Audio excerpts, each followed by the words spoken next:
我现在来到的是位于柳吴新区的华大基因火眼实验室，在我身后放眼望去有5个白色的像帐篷一样的东西，其实呢它有一个专业的名词叫做气膜实验室。它最大的特点呢就是方便运输、可折叠，是一个移动化的实验室。那具体它的功能是怎么样子的呢？带您去了解一下，走吧。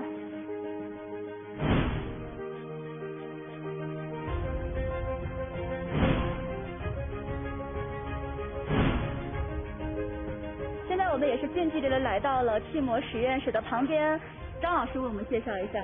这个气膜的话，它实际上是用这个 PVDF 膜的一种材质。这个膜的话，它实际上是有耐磨、耐菌以及有这个阻燃的这个作用的，而且它的密闭性也特别好。搭建这样一个气膜实验室大概需要多长时间？这个气膜实验室的话，我们实际上最快的话，我们是有过14个小时就可以搭建成功的这个例子。拉萨的话，我们当时可能花了有1000多的时间。就是这么快的速度，能不能满足这个核酸检测需要的这种标准实验室的要求？可以，因为我们本身这个实验室设计的时候，就是按照 PI 实验室的要求设计的。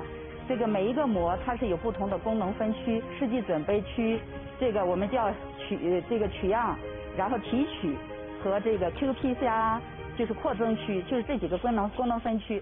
每个单体气膜舱的长是14米，宽是6米。搭建一个气膜舱呢，需要足够大的面积。那这里的每个气膜舱的占地面积是有84平，分了3层。第一层的话是我们的一个公用的走廊，我们每一个独立的这个功能区，它还有一个缓冲间，然后从缓冲间之后，然后又进入到下一个是我们真正的功能区。这个气膜实验室我观察到一个细节，就是它有很多门，我们镜头来拉近看一下。这个呢就是第1道门，这个是正门，这是我们工作人员的通道哈。这个工作人员通道上面写到了这样一个贴了一个黄色的标识，叫做生物危害，授权人员方可进入。那通过镜头再往近看，我们可以看到第1个门、第2个门，有3道门。这个气膜舱的后边还有一个门，它是我们的垃圾的一个出口的一个门。这样子的话，就是保证我们的人是从一个干净的区域进去，垃圾出去的话是我们按照医疗垃圾去处理。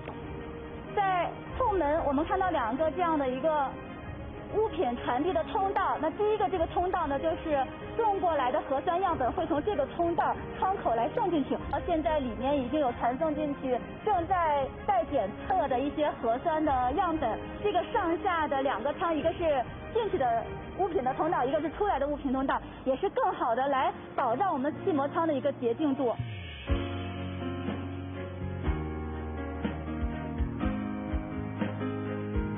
我们这个现在目前这个气膜实验室的话，大概我们有200多号实验人员，是24小时的一个工作状态。整体来说，我们目前的实验室都是通过自动化的设备来提高我们整体检测通量的。